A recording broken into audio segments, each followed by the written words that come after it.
Boa tarde, sou a professora Cláudia, tudo bem com vocês? Hoje nós vamos falar sobre atividade industrial nos Estados Unidos. A atual posição dos Estados Unidos como superpotência mundial é explicada por diversos fatores. Presença de grandes reservas naturais que servem como fontes de matérias-primas e alimentos, reduzindo a dependência externa do país. Isso quer dizer que eles não dependem de matéria-prima de outros países, que lá mesmo já têm o que eles precisam para produzir os seus produtos.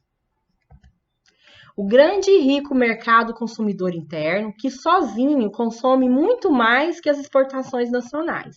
Então, eles são grandes consumidores dos produtos que eles mesmos produzem. O domínio de tecnologias avançadas. No ramo da tecnologia, é muito avançado, em termos de pesquisas, é bastante avançado. Controle de vastas áreas do mundo mantidas sob dependência econômica, estratégica, tecnológica ou militar.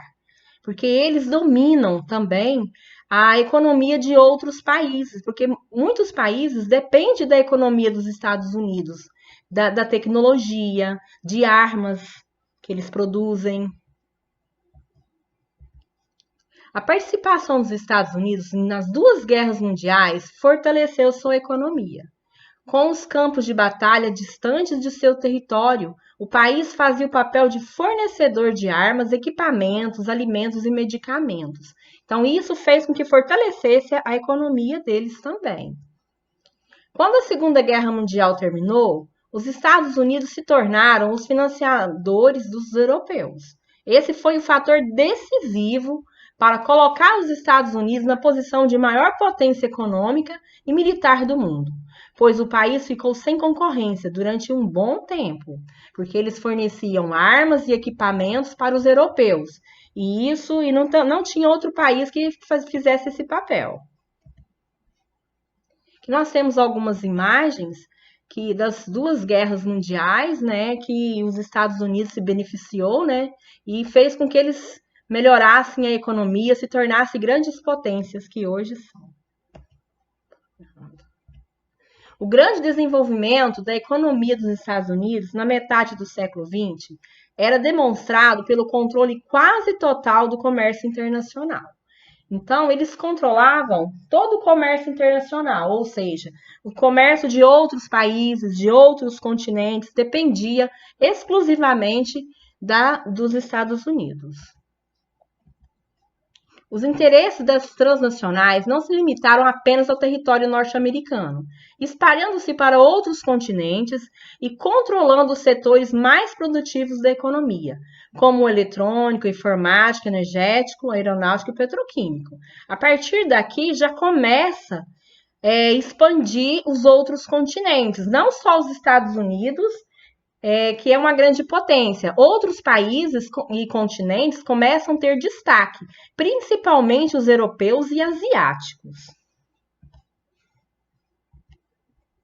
Que nós temos a distribuição dos investimentos norte-americanos.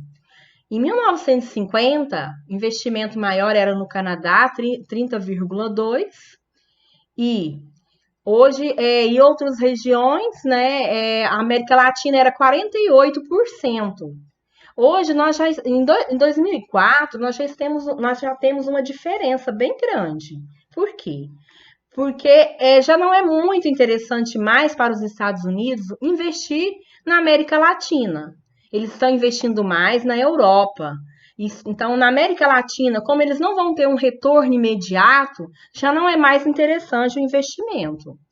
Então, existe uma forte ampliação dos investimentos na Europa, porque são mercados mais ricos. Os elevados investimentos na Oceania, também na Ásia, em especial China, Japão, Austrália, Coreia do Sul e Índia. E a diminuição, igual eu falei para vocês, na América Latina e África, principalmente Brasil. Atualmente, a expansão norte-americana começou a enfrentar uma resistência exercida pela crescente concorrência dos grupos transnacionais europeus e japoneses. As transnacionais tradicionais deparam com uma agressiva ameaça de novas empresas, sediadas na China, Índia e nos tigres asiáticos. País que consegue, graças à abundância e o baixo custo de mão de obra, produzir mercadorias a preços mais baixos e entrar no mercado antes controlado por empresas estadunidenses. Então, isso quer dizer o quê? Quer dizer que os Estados Unidos ele perdeu um pouco dessa superpotência, né? Por quê? Porque a Índia e a China eles conseguem produzir mais, com mão de obra mais acessível, os preços mais baixos, e não dependem tanto dos Estados Unidos como dependia anteriormente. Então, os Estados Unidos estão começando a perder mercado nesse sentido. Embora a economia externa tenha um peso significativo na formação da riqueza nacional, e no mercado interno se produz e se consome a maior parte da riqueza norte-americana, medida pelo BIP. Então, aqui nós temos a evolução desse PIB. Em 1960, era 0,5%. Em 2006, já é 12,9%. Então, os Estados Unidos ele teve um crescimento consideravelmente alto. E esse produto interno bruto, que quer dizer o quê? Que é todas as riquezas que o país possui.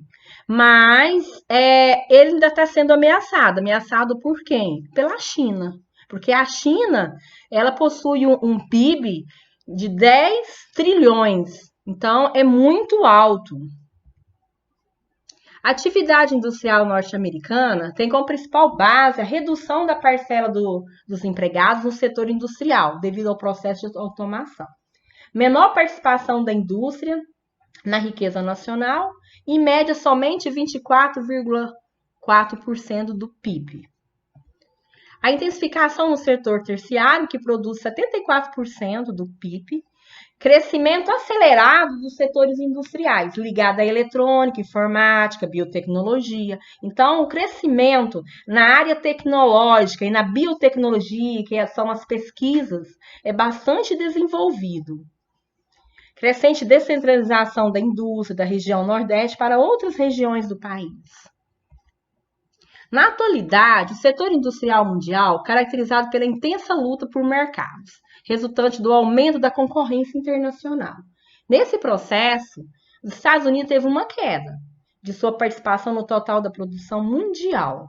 Nos últimos anos, a produção do Japão, da União Europeia e de novos países industrializados, Brasil, México, China, Coreia do Sul e Índia, ocupou uma parcela considerável do mercado global. Então, isso quer dizer que outros países também estão tendo destaque.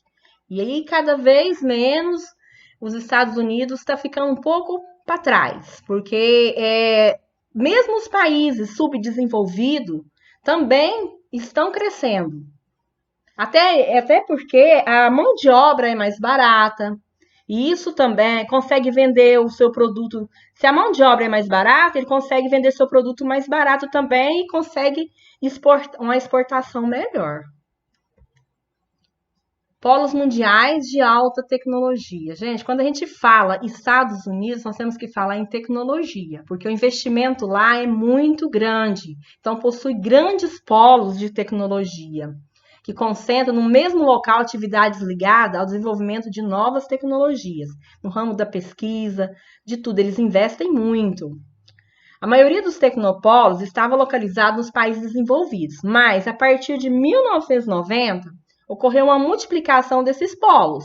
Isso quer dizer que não só os Estados Unidos possuem grandes tecnologias. Hoje nós temos outros países que também investem na tecnologia. O Brasil também é um exemplo. O Brasil hoje ele já tem uma tecnologia bastante avançada, mesmo sendo um país subdesenvolvido. Então, não fica só o mérito dos Estados Unidos. Nós também temos alta tecnologia também, de pesquisa.